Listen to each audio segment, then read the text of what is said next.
Good morning, boys and girls. Hope you're having a great start to your day. Um, Yesterday, we spent a bit of time talking about primary sources and the importance of looking more deeply at the events that are happening in our story and allowing that to help us better understand the story. Well, today we're going to do a little more work with character.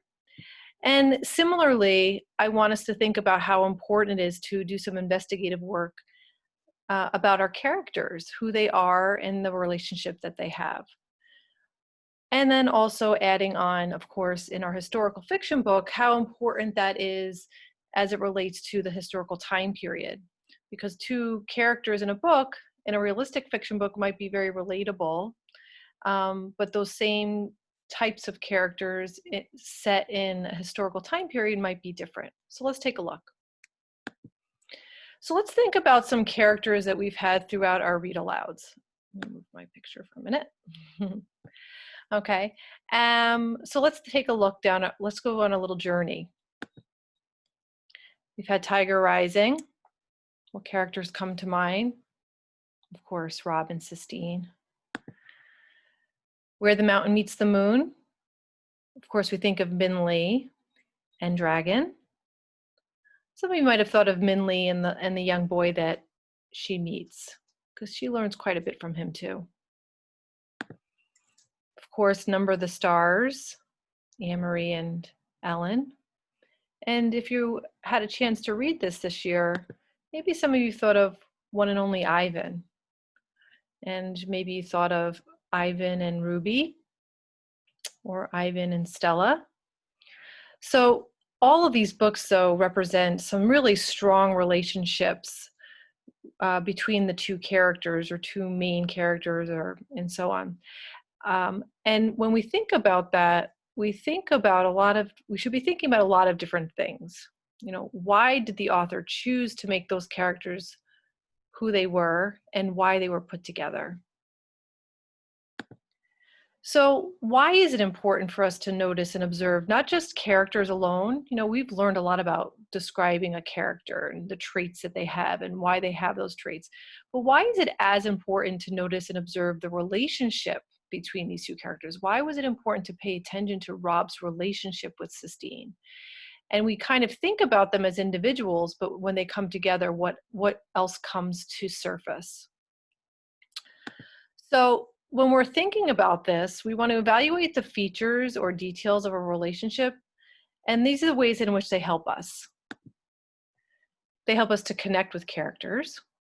Okay, again, if we thought of Sistine and Rob, maybe you connect with Rob and the way he behaves and reacts and builds a relationship with Sistine. Or maybe you connect with Sistine.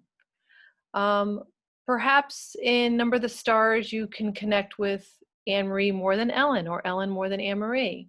So connecting with characters is super important because we can really live through their story. So in evaluating relationships too, we understand the plot more. Of course, we understand why the characters do what they do, the decisions they make, the things that they say, the way that they feel. It helps us to predict what will happen in the story. Okay, so if we evaluate features and details of any of those characters I mentioned, it helps us to decide, you know, early on in Tiger Rising, we knew Sistine was going to push Rob and to get him and predict, we thought that the tiger would be freed. And sure enough, he was, or it was. And then, of course, you know, evaluating and noticing and observing relationships allows us to learn about not only the characters, but ourselves. You know, if we can connect with characters, do we connect with the character and learn something just like the character? Or do we learn something about friendship? How we treat each other, how it is important to have a friend, how it is important to have maybe a friend in your life that's a little bit different than you, that has traits that are different than you, because we grow and change and learn from our friendships with other people. So these are some reasons why we really want to pay attention to relationships of characters, not just characters as individuals. So what do we do? How do we do that work? Well, here are some questions that we can ask ourselves when analyzing the relationships between characters. Well, first of all, who is the relationship between? You know, which relationships in the story matter, right? We have lots of relationships in books. Some have more depth and meaning than others, while some might have smaller parts. Usually there's one that goes on that journey, like we said, right? How are they alike or different? That matters too. Okay, thinking about what does each character bring to the relationship or the friendship? How do they feel about each other? It's an interesting one. If we think about, um, you know, Anne-Marie and Ellen, they've always cared for each other. And that was really important because of what Anne-Marie was called to do as a friend for Ellen, what Anne-Marie's family did for Ellen's family. And why do the characters need one another? Something to think about. And describe the relationship. You know, is the relationship of the character in your book right now, is it a positive one? Is it negative? Is it both? Circling back to Tiger Rising, you know, you would say that that relationship, if Rob were to ask in the beginning, might have thought it was a negative relationship, but there were a lot of positives to it as well. And so how does that evolve in the story? And we go back to that slide before, how it helps us to track the story, that relationship that these things can change. So these are some questions we should be asking ourselves. These are the kinds of questions we think of when we're sort of evaluating relationships in books and their meaning to the story. Okay? So what you're going to do today, like last Thursday, is there's going to be a document that's going to be shared with you, and you're going to be asked to jot 4 Post-its. And actually, I should probably go back to slide 4 for a minute. These questions are things to think about as it relates to your historical fiction book. Not any of the books that I've talked about today, but your historical fiction book, whether it's one that you've just finished or one that you're starting. Obviously, it should be one that you know enough about the character or characters. So you're going to do that work similarly to the document that we gave you last week with the 4 yellow Post-its. And you're going to brainstorm some thinking about these particular questions. And then you're going to use that information to focus on 2 really important questions, because we think about characters in these ways, but we have to remember that in a historical fiction book, the last piece that really impacts all of these questions and actions is the historical piece, and the time period in which your book takes place. So while you're thinking about your character and answering all of these questions, think about how much those answers are based on the fact of the time period that your book takes place in. Would the relationship be different if it weren't taking place at that time? Would your characters behave differently if it weren't at that time? So after you do your jots, which I don't have an example of here, but I want to talk a little bit more about the second part of your assignment. This is on a second page of that Post-it document. So while last week was only 1 page, this page is a little bit longer.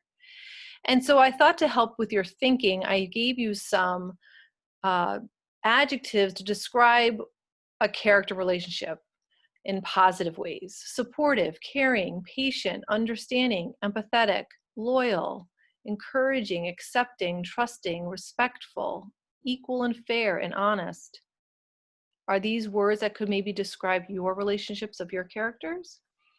Some negative ones: confusing, hurtful, doubtful, empty, jealous, frustrating, disrespectful, intimidating, dramatic, careless, not accepting, impatient. And if you use any of those, maybe your relationship was this way and it turned into a positive one.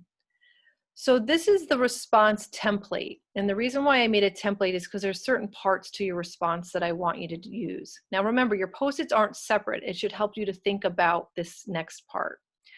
So the first part says blank and blank have a, and then it says character relationship word. So you're going to say from the list above or any other word.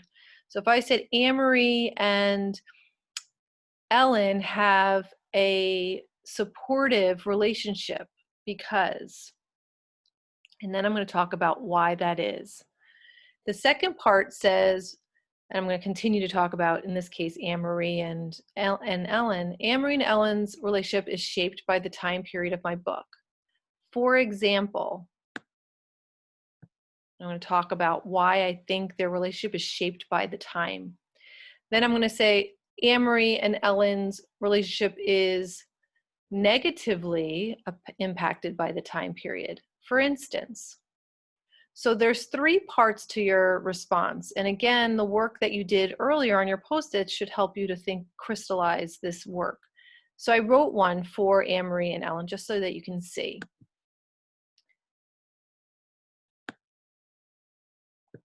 Amory and Ellen have a caring and encouraging relationship. So really try to make your claim its own sentence, right? We talk about our claim from our persuasive writing. That's what my opinion is, okay? For example, using those transition words. Many times in the book, Amory encourages Ellen by sharing comforting words that life will get better for her family. She also reassures Ellen that she and her parents are there for the Rosens and will do anything to help them. You know, how's their relationship shaped? What is it like? The girls' relationship is shaped by the time period they are living in because they no longer can behave like schoolgirl friends, doing whatever it is that interests them, such as school plays and running races. Since the Nazis have occupied their city and country, they have been negatively impacted by their presence. There's the second part to that question. They are worried and fearful for each other's safety and don't really know what will become of all that is happening. This leaves them with a sense of sadness, confusion, and doubt. So just to see the parts, here's the first part, what kind of relationship they have. Here's the second part, how their relationship is shaped by the time period. And then, of course, how is it negatively or positively impacted? Now, chances are your relationships are negatively impacted, but perhaps not. Maybe it brings some good out of your characters of what's happening. And I want to just note that I do have an error here. I missed an apostrophe where it says the girls' relationship. I should have an apostrophe there, so I missed that. Okay, so finally, after you read your book today, I would definitely read today again, maybe thinking about your jots, having those questions available for you. You're going to think about the relationship your main character has with another main character or minor character, because they might have a really strong relationship with a character that's not very prominent in the book. You're going to jot your thoughts and ideas on your Post-it document using the question prompts to guide your thinking. Those question prompts are the ones that I mentioned earlier on in the slideshow. And then finally, you're going to complete the response prompt, which I just modeled for you with Ellen and Amory. I hope that you have some enlightening moments with your reading today, that you can create some strong thinking and revelations about your characters as you sort of end your journey of your books. Have a great day, boys and girls. Continue to enjoy and appreciate historical fiction and enjoy how characters and stories grow from any time in history, present or in the past. Have a great day, boys and girls.